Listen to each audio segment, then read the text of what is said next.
대전중앙시장에 청년구단 상가가 있습니다.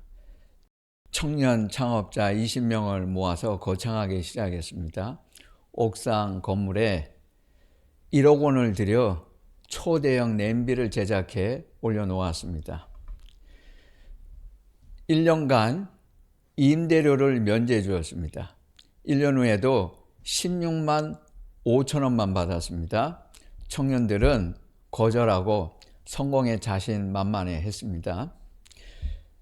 창업가게 점포 20개 모두는 동종의 음식점이었습니다. 특별히 백종원 씨가 컨설턴트로 노하우를 전수해 주었습니다. 청년들은 야심차게 출발했습니다. 하지만 4년도 안 되어서 청년 대표 20명 전원 손 털고 나왔습니다. 20억 날리고 한 푼도 건지지 못했습니다. 쫄딱 망했습니다. 이 청년들이 씩씩거려요. 제가 하는 말 아니에요. 백종원 시키는 대로 했다가 다 망했다. 서울에서 그 시끼 만나게만 해봐라. 전혀 상황 파악이 안 되고 있어요.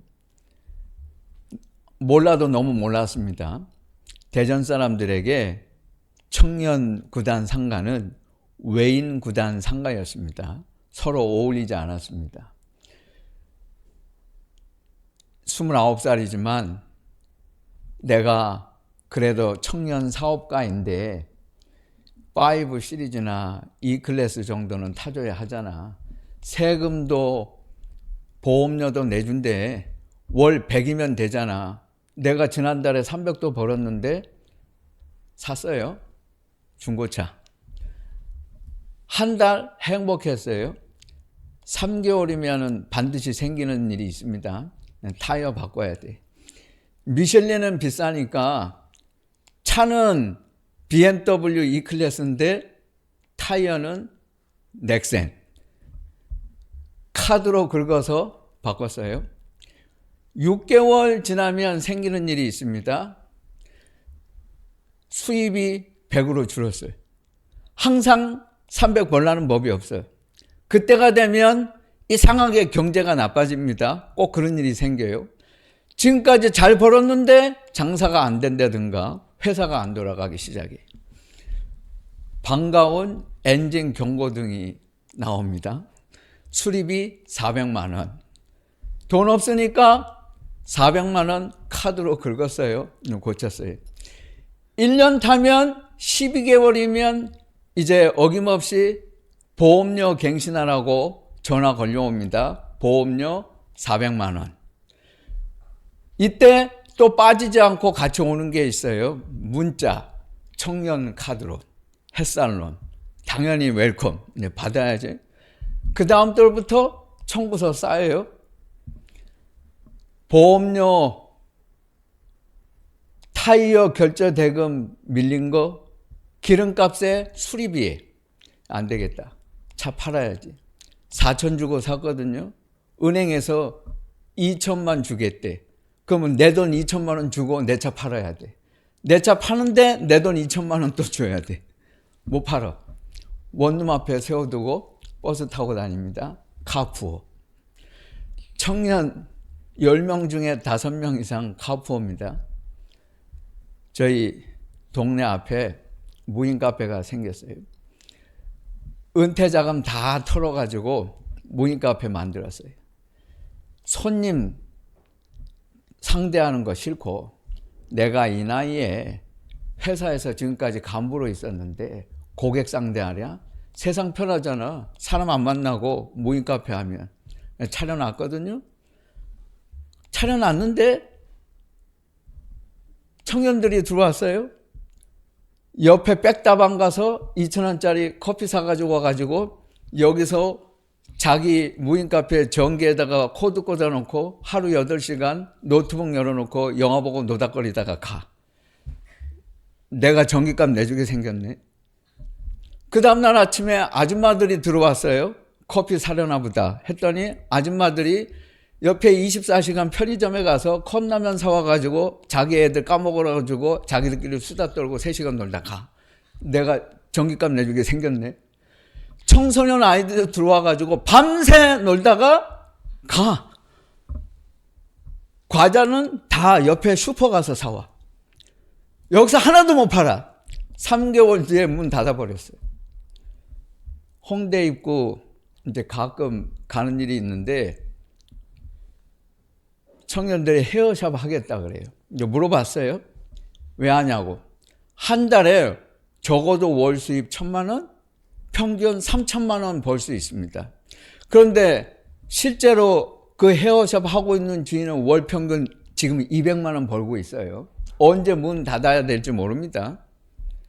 청년도 어른도 현장에서 어떤 일이 벌어지고 있는지 전혀 생각하지 못해요.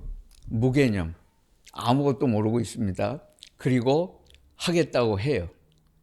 우리는 어떤가? 여러분은 안 그래요? 마태복음 산상수훈 결론입니다. 누구든지 나더러 주여 주여 하는 자마다 다 천국에 들어갈 것이 아니요 하늘에 계신 내 아버지의 뜻대로 하는 자라야 한다. 내 뜻대로 하는 자라야 천국에 들어갈 것이다. 하나님의 뜻이 있어요. 있는데 내 뜻을 가지고 나는 예수 잘 믿는다고 합니다. 이렇게 되면 어떻게 돼요? 주님과 다르게 엉뚱한 길로 가 있습니다. 그러면서 자기 예수 믿는 줄 알아요. 너희가 이를 위하여 부르심을 받았으니 그리스도도 너희를 위하여 고난을 받으사 너희에게 본은 끼쳐 그 자치를 따라오게 하셨느니라. 우리는 오늘 성경 본문 말씀에서 고난에 대해서 다시 생각해 보아야 합니다.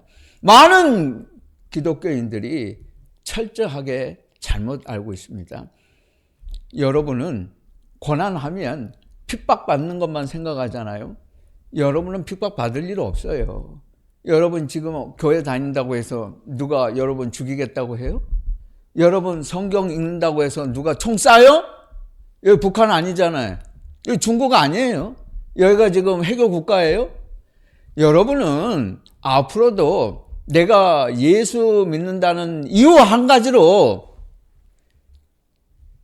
직장에서 잘릴 일도 고난받을 일 없어요.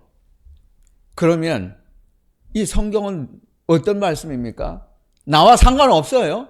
항상 이렇게 추상적이기 때문에 문제가 많은 것입니다. 찰스 쉘던 목사님은 명목상 그리스도인들이 아무런 변화 없이 사는데 안타까움을 느꼈습니다. 예수님이라면 어떻게 하실까를 집필했습니다. 기독교 주간지에 연재했어요. 많은 청년 그리스도인들이 읽었습니다. 편집자가 실수해가지고 부주의로 저작권을 확보하지 못했어요. 저작권이 없으니까 원하면 어떤 출판사도 마음대로 책으로 만들어서 찍어낼 수 있게 되었습니다. 오히려 잘 됐어요. 저작권이 없으니까 이 책이 삽시간에 퍼져나갔습니다. 전 세계 70개 출판사에서 만들어냈어요. 성경 다음으로 최고로 많이 읽힌 고전 중에 고전입니다. 이거 제가 한 40여 년 전에 책을 봤다가 한국말로 마음에 안 들어서 영어로도 또 새로 번역이 나왔어요. 여러분들도 읽을 수 있어요. 또 읽었죠.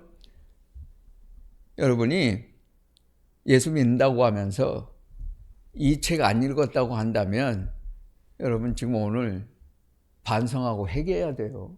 예수 안 믿는 사람들도 읽어요. 최고의 고전이라는 책입니다.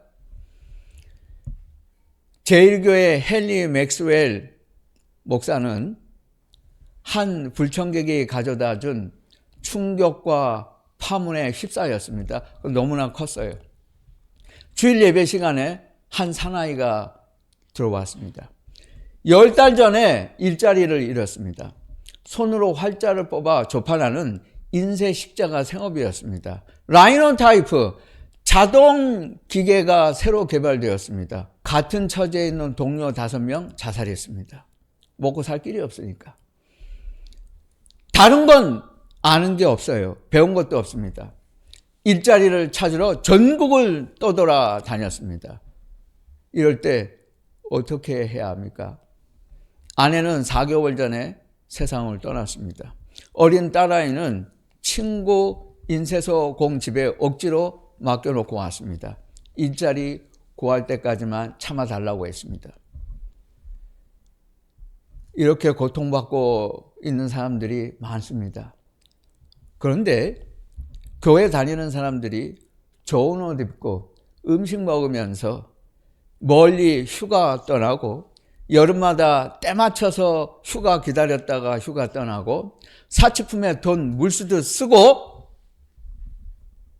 안전한 안락한 집에 사는 것을 볼 때 의아한 생각이 듭니다. 예수님이라면 그러실까요? 이 말을 하고 쓰러졌어요. 목사님은 사택에 데려왔습니다. 예수님도 목사님 같으셨을 것 같군요. 이 말을 끝으로 그도 고개를 떨고 왔습니다. 결국 딸아이 얼굴도 보지 못하고 아내 곁으로 가게 되었습니다. 이것을 제1교회 성도들 모두가 목격을 했어요. 그들은 큰 충격을 받았습니다. 다음 주일 아침에 맥스웰 목사는 비장한 각오로 섰습니다. 우리는 지금까지 철저하게 예수님을 기만했습니다. 예수님이라면 어떻게 하실까를 묻고 사심없이 그 대답한 대로 살겠다고 서약하는 사람들이 있다면 예배부에 남아 주십시오. 전혀 예상하지 못했던 많은 교인들이 남아 있었습니다. 그들은 집에 돌아가지 않았어요. 데일리 뉴스 노먼 사장은 같은 교회 교인이었습니다. 그는 편집국장에게 물었어요.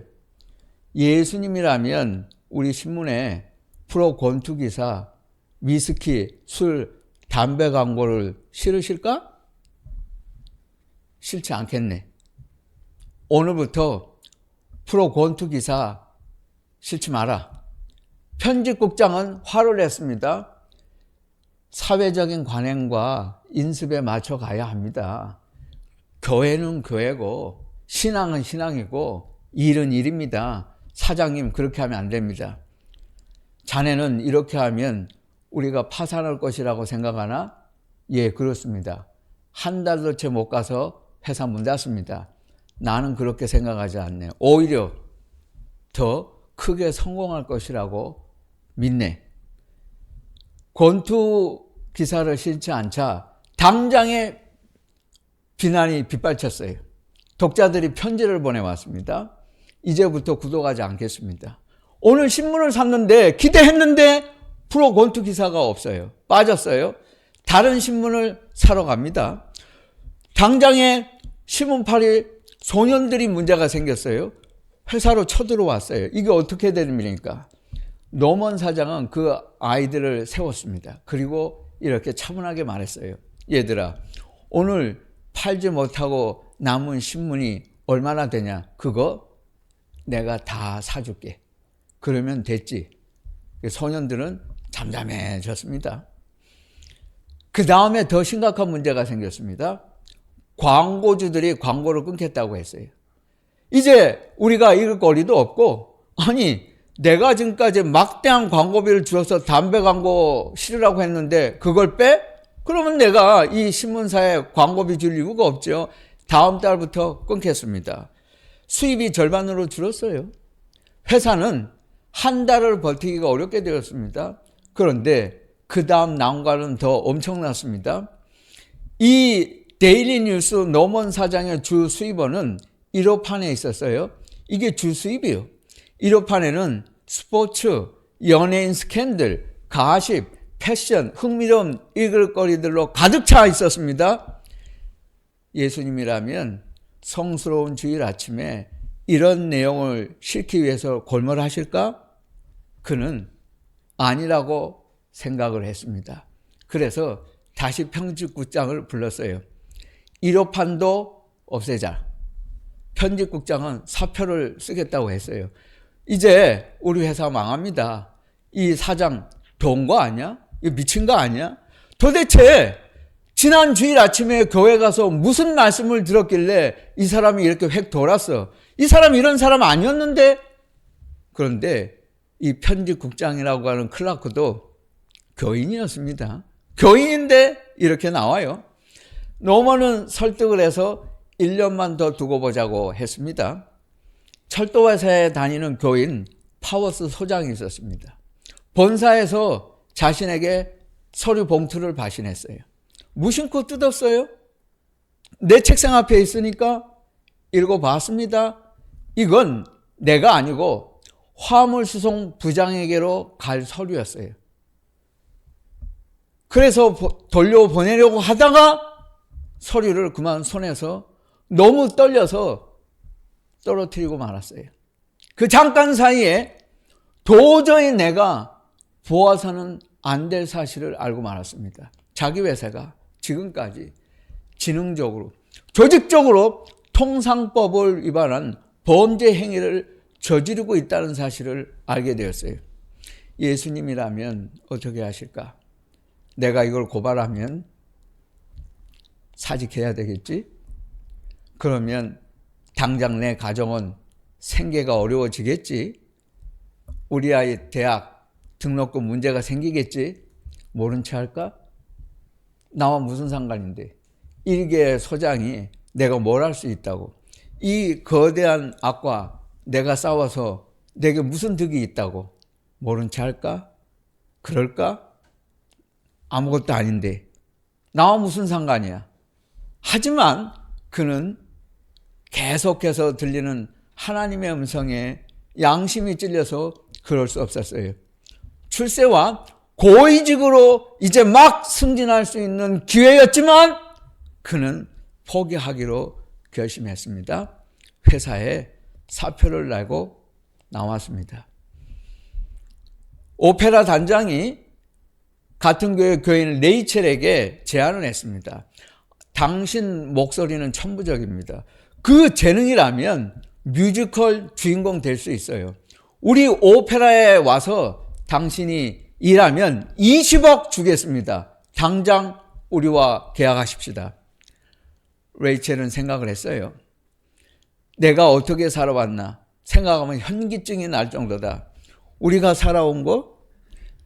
교회 다닌다고 하면서 좋은 옷 입고 사치품에 돈 물수도 쓰고 명품 걸치고 다니고 명품 옷 입고 거기에 관심 갖고 주말이면 늘 어떻게 보낼까 생각하고 여름이면 휴가 떠나고 대학 등록금 걱정하지 않고 지금까지 살았는데 양심의 가책을 느끼면 이따금씩 푼돈, NGO, 자선단체에 기부하는 것으로 자부심을 느끼면서 살지 않았나? 도저히 견딜 수 없었어요. 예수님이라면 공연 따라다니면서 20억 받고 아름다운 옷으로 치장하고 중상층, 상류층의 음악적 욕구 만족시켜주고 내 명성을 얻고 대단한 성악가로 성공하실까? 그녀는 생각했습니다. 거절했어요. 친구들이 너 어리석다, 미쳤다고 했습니다. 어머니가 당장 노발대발이요. 이 미친 거사, 내가 이런 기회를 그렇게도 쉽게 아무렇지도 않게 거절을 해? 내가 가수도 되고 교회에서 찬양도 부르고 둘 다 하면 되잖아. 그런데 예수님이라면 과연 그렇게 하실까? 그녀는 아니라고 생각을 했습니다. 제안을 거절했고 대신 저는 가치 있는 일을 하겠습니다. 어머니를 설득했어요. 셋집이 늘어서 있고 불결하고 냄새나고 그 도시 서쪽에 가장 비참하게 사는 사람들이 있는 곳에 가서 천막을 치고 자기 아름다운 목소리를 빌려주기로 했어요. 그 사람들은 평생 돈 없어서 유명한 오페라 극장에 가서 뮤지컬 한번 볼 수 없는 사람들이었어요. 찬양 부르기로 했어요. 같은 교회 교인 청년 전도 봉사회 회장인 프레드 청년이 맥스웰 목사를 찾아왔습니다. 어제 저녁에 토요일인데 상사가 말했습니다. 내일 주일 아침에 기차 철도역 강도 사건을 취재해 오라. 다른 신문사보다 재빠르게 단독으로 대서특필해서 월요일 아침에 내야 한다. 거절했습니다. 나 주일 아침에 예배 시간인데 그럴 수 없습니다. 상사가 화가 나서 해고해버렸어요. 해고당했어요. 예수님이라면 이럴 때 어떻게 하실까요? 목사님, 제가 잘한 겁니까? 아니면 경솔한 것이었습니까? 맥스웰 목사는 말했습니다. 예수님도 나라도 거절했을 것이다. 잘했다. 염려하지 마라. 이 사람들의 미래가 어떻게 되었을까요? 이 사람들은 자신들 앞에 앞으로 엄청난 파란만장한 생이 펼쳐질 것이라는 것에 대해서 아무도 예측하지 않았습니다. 버지니아 페이지는 백만장자 상속녀였고 같은 교회의 교인이었습니다. 노먼 사장이 소신을 굽히지 않는 것을 보았습니다. 그녀는 자기 전 재산의 절반을 떼어서 노먼 사장 앞에 내놓았어요. 조건이 있습니다. 지금까지 해오신 대로 예수님이라면 어떻게 하실까? 그대로 기독교 세계관에 입각한 철저한 신문을 만들어 주세요. 절대로 세속적인 신문사와 경쟁하지 마세요. 회사는 살아남을 수 있었어요. 또 나머지 재산 절반과 친오빠의 재산을 합쳐서 $1,000,000를 렉탱글의 가장 빈민가에 가서 깨끗한 여성시설을 만들기로 하고 거기에 내놓아 버렸습니다. 파워스 소장은 옛날에 다니던 회사에 취직할 수 있었어요. 조사위원회에 그가 제출한 서류가 전달이 되었고 재판을 받았습니다. 사주와 간부들은 모두 처벌을 받았어요. 프레드 청년은 노먼이 신문사를 유지할 수 있게 되자 다시 그곳에 취직하게 되었습니다. 데일리 뉴스는 전국에 소문이 퍼졌어요. 이런 사람이 다 있나? 이런 시대에 그런 센세이션을 불러일으켰고 최고의 찬사를 받았고 오히려 이전보다 그 신문사는 더 유명해졌습니다. 이들의 생은 결코 불행하게 끝나지 않았습니다.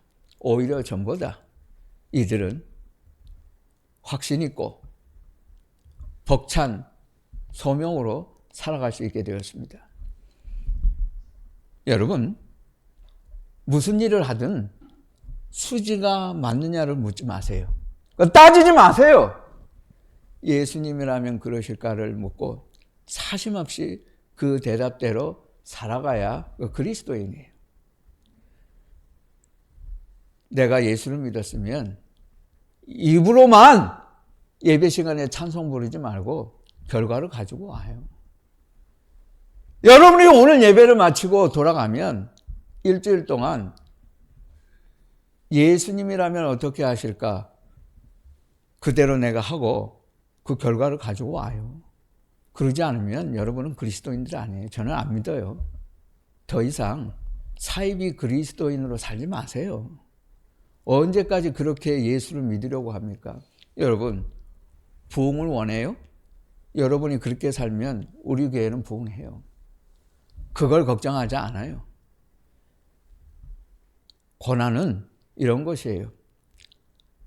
파산을 감수해도 주님의 뜻대로 운영해야 되고 해직을 감수해도 불의를 말해야 하고 명성을 잇는 것을 감수해도 내 재능을 사회에 가서 쓰지 않는 것이 고난이고 내가 예배라는 원칙을 지키다가 해직을 감수해도 예수님이라면 어떠실까를 묻는 것이 고난입니다.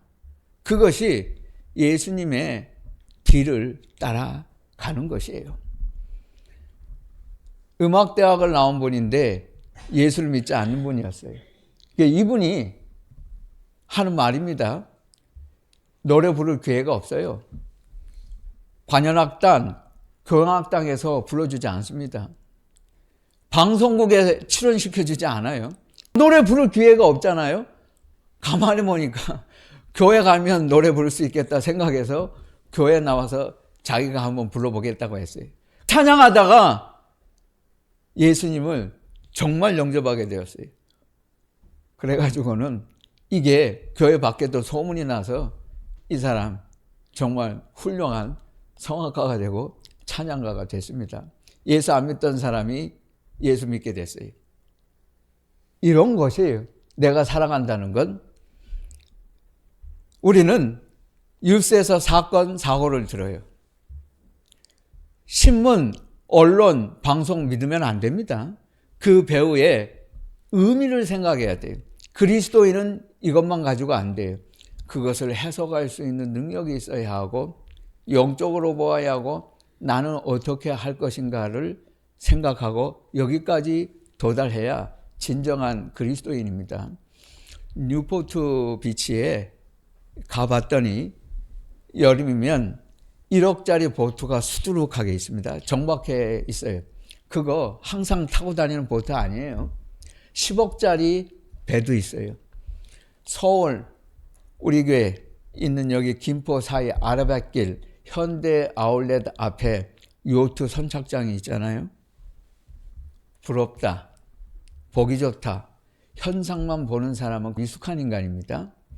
낭비다고 생각하면 그보다는 나아요. 그러나 여러분 이런 거 생각해 보셨어요? 그 아라뱃길 요트에 술 취한 대학생들이 가득 차 있다는 거 알아요? 누군가가 변호사 사무실에서 병원에서 강남 성형외과 병원에서 뼈 빠지게 노예처럼 일하고 그 돈 요트 주인들에게 갖다 바치고 거기에서 그 청년들이 하는 짓입니다. 여러분이 예수 믿는 사람이라면 이런 걸 보아야 해요. 어떻게 하시겠어요? 은혜 아니면 살아갈 수 없네 찬양은 불러요. 고난 빠지면 살아갈 수 없네 이런 찬송은 절대 안 불러요. 순전히 가짜들이요. 너는 그리스도의 좋은 병사로 나와 함께 고난을 받으라. 희생하세요. 감수하십니까? 감수해야 돼요. 그것이 주님을 따르는 그리스도인입니다. 더 이상 사이비 제자는 되지 마십시다.